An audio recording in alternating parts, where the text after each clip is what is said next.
Praise be to God. It's an opportunity, God-given opportunity to give thanks unto God for what He has done. He grants His life unto us, and He breathed on the nostrils of the human being who were taken from the dust, and the human being came into being. This is the privilege. The privilege in the sense we are holding the breath of Christ in our nostrils, and we are able to move around. We give thanks unto God. The title which I have given for today's meditation, you are a fortified wall of bronze.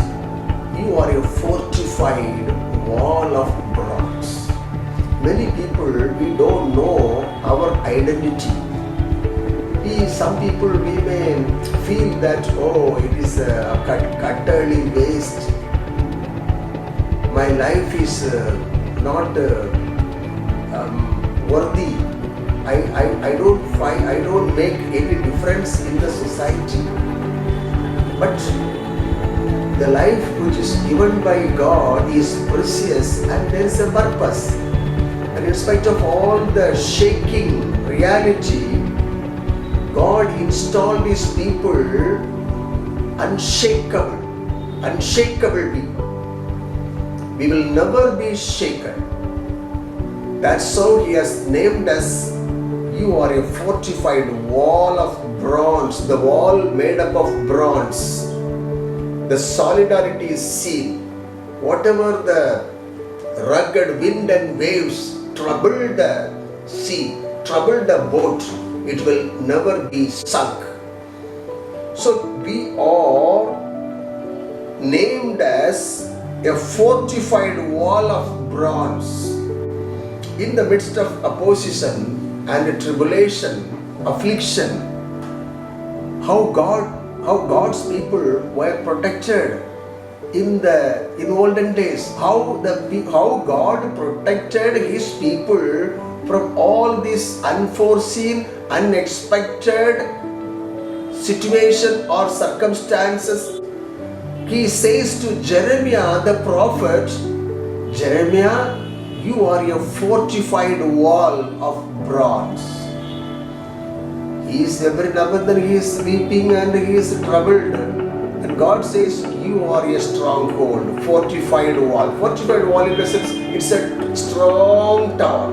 No one can touch this tower because he is under the God's protection. So you people, my dear friends, you are a fortified wall of bronze. Whatever Satan may cause problems and affliction, it will never touch you because you are a fortified wall of bronze. We should also know what is our identity in Christ. In Christ we are safe. In Christ we are strong. In Christ we are able to defeat the work of the devil, and we are conquerors.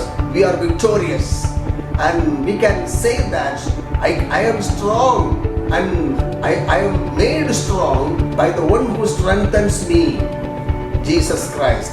We are the called out people. We are the people set apart. We are the chosen people. We are the royal diadem. We are the signatory. We are the royal priesthood. So we have no doubt about it. God has set apart us. Jeremiah 1:5 says, the Lord says, before I formed you in your mother's womb, I knew you. I chose you, and before you were born, I set you apart. You are set apart. Jeremiah 1:5. And after setting apart, He has given appointment. He says to Jeremiah, I have appointed you as a prophet to many nations. I have appointed you as a prophet to the nations. My dear friends, toughest lessons make a person strong like a fortified wall. The more we go through the struggles, trials, temptations, and we come up, we get rid of all such things. and we will be strong once we conquer. It is good for me that I have been afflicted. It is good for me, Lord, it is good for me that I have been afflicted, so that I am able to know the statutes and ordinances of the Lord. Have nothing to do with the fruitless deeds of darkness, but rather expose them. The fruitless deeds of darkness, every number that it arrives, what do? We have to be filled with the Spirit. We seek the Spirit of God. We should pray in the Spirit, and we will expose, we will condemn the works of the flesh. Take the blood of Jesus every moment of your life. Take the blood of Jesus. By the power of the blood Jesus shed on the cross, I rebuke the devil who is causing disturbances, who is causing unwanted thing. And that's the medicine for us.